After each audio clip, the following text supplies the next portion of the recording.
President Tinubu illegally declared a state of emergency over Rivers State and suspended both its governors and lawmakers for a 6-month period. But why is this illegal?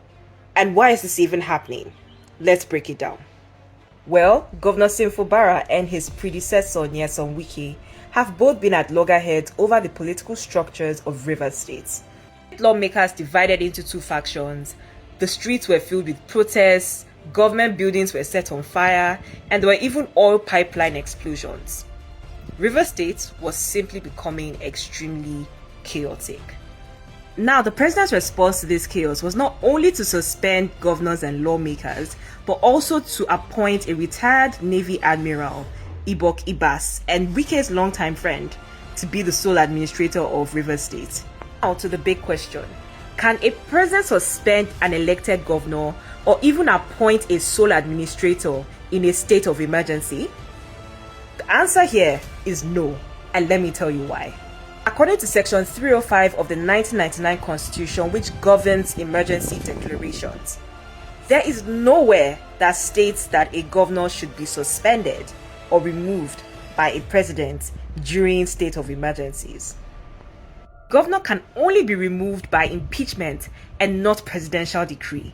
Not even your National Assembly can remove or suspend a sitting governor. Now let's look at the fact that the state of emergency is illegal in itself. The Constitution requires the president to make a formal documentation of this to be published in a gazette. And then after that, he presents this for approval with the National Assembly. Nowhere in the Constitution does it allow for a president to declare a state of emergency over live television. It is also very important to note that there are states like Zamfara and Benue that have had people attacked, kidnapped, or even killed, and yet there have been no states of emergencies called on these particular states.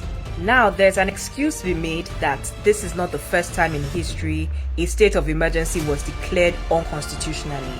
There was Obasanjo in 2004, there was Jonathan in 2011, and there was Jonathan in 2013.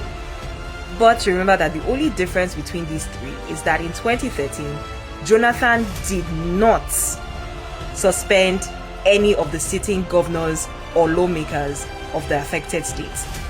Must be asking the question, why does this matter? It is important for you to remember that there is no legislative arm in Rivers State at the moment, and so the state is only being controlled by one sole administrator, with no checks and balances whatsoever on rules and regulations. It is also important to note that Rivers is the second richest state in Nigeria after Lagos State, and no one is there besides the sole administrator to control the inflow and outflow of how monies will be spent. Outside Rivers, the bigger concern for us as Nigerians is the precedent that this continues to set. It shows that any elected official can be removed at whim without regard or without respect for the rule of law. Nigeria's constitution is the only fail-safe that we have against tyranny and an authoritarian government. If we ignore it, where exactly do we start to draw the line? Democracy isn't a spectator sport. Speak up, share this video, and demand constitutional governance. A Nigeria where the rule of law does not matter is not fit to be called a democracy.